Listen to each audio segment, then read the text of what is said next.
Hello again, everyone, and welcome to Holiday Salute. I'm Mike Gooding. Over the last 3+ decades, we here at 13 News Now have dedicated ourselves to telling the stories of our men and women in uniform, both past and present, and their families, and of all the sacrifices they make at this most sacred time of the year. Over the coming half hour, Philip Townsend, Lucy Bustamante, Kristina Zverjako, Ashley Smith, and I will do our best once again to render a crisp salute to them all. Welcome to Holiday Salute, a tribute to our armed forces. Now is the time to gather with your family and loved ones and celebrate another passing year. But for some in our community, a seat at the holiday dinner will go unfilled. We're talking about Gold Star families, families that lost a military hero. This and every year, their hope is that their loved one's ultimate sacrifice will never be forgotten. And he goes, "Oh, guess what I did today?" I'm like, "What'd you do?" He said, "I took the HAZVAB." I said, "Huh, what? You did what?" If this is really truly what you want to do, then I'm not going to stop you from doing this. For each family, the story goes a little differently. I got a knock on the door from the Army recruiter, 2 of them.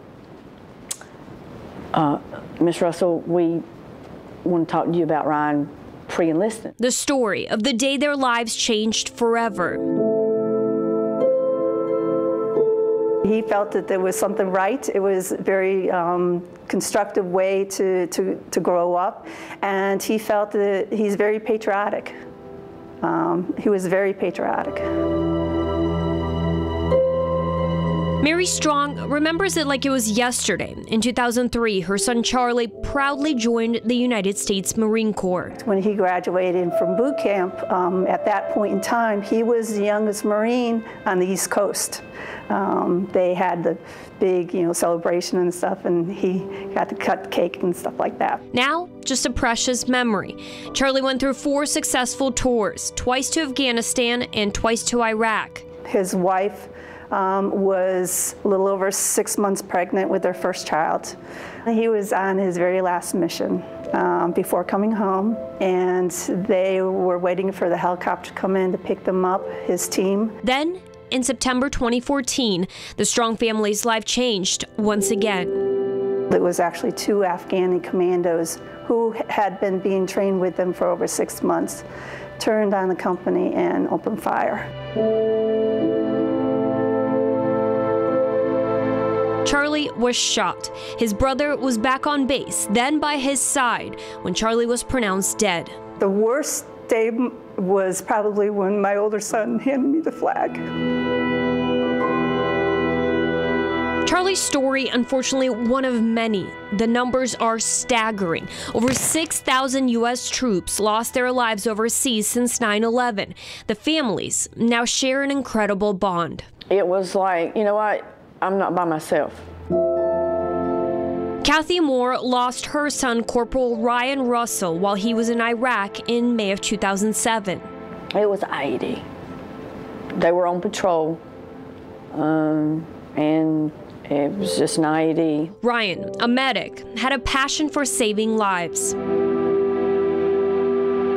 Seen in this video trying to revive a dying Iraqi girl. Ryan was a pretty happy-go-lucky kid when he left, but I don't think he would have been that way when he came back. Just seeing and experiencing all of that, and that's what people need to remember. There's not just casualties from over there, but there's casualties here every day. Gone, but never forgotten. Mothers like Kathy and Mary gather every year, along with the rest of the Gold Star families, gathering around the holiday time that allows them a safe space to heal, honor, and most importantly, remember. Support is a huge key, and taking something so horrible to happen and turning around and doing something good from it. And to be able to share those and know that, you know what, you're not just in a sea all by yourself. There's other people that feel and have the same feelings you do, that, it's good.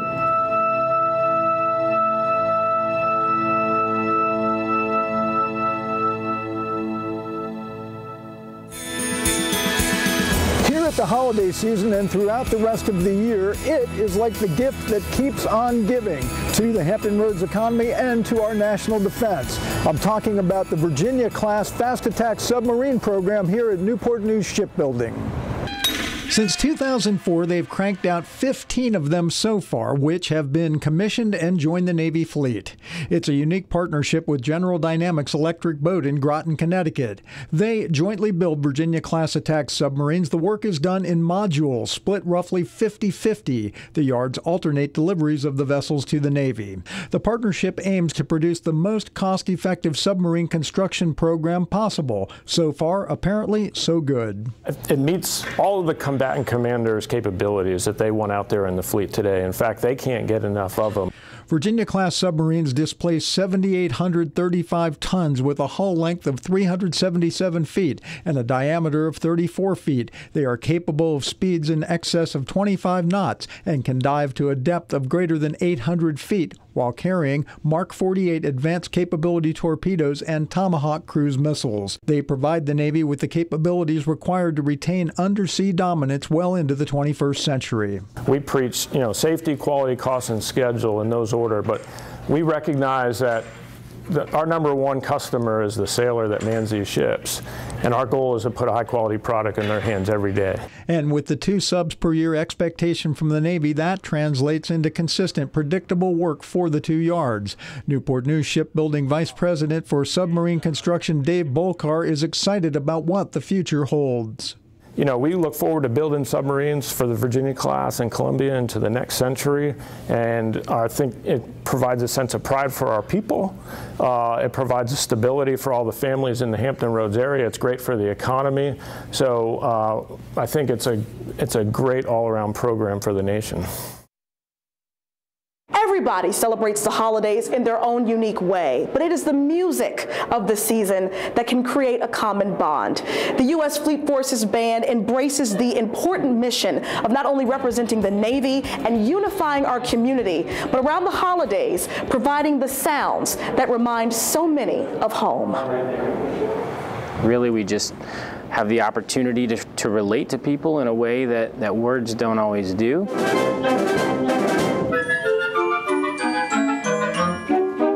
The universal language of music can break barriers and bridge gaps.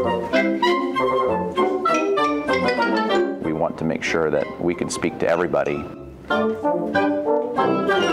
So the members of the U.S. Fleet Forces Band understand the weight of their mission, especially around the holidays. Everyone's had an experience in childhood with music. You can play one song and instantly be transformed into 20 years previously. The band is staffed by some of the U.S. Navy's most talented musicians who work hard to make sure that each performance at home or on deployment reflects the diversity in their audience.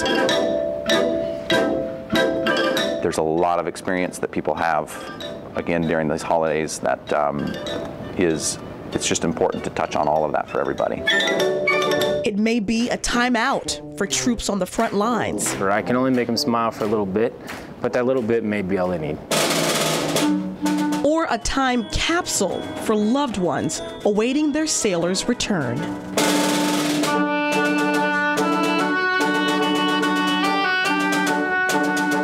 Takes you right home again to those moments where you were not far away.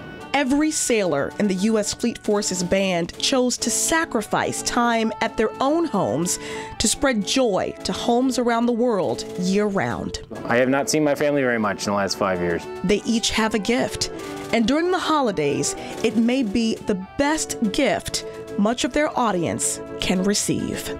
So music it's medicine. It's a natural healing mechanism, and it's spiritual. And so everything we do, we emote musically on whatever instrument, and we immediately connect with our audiences.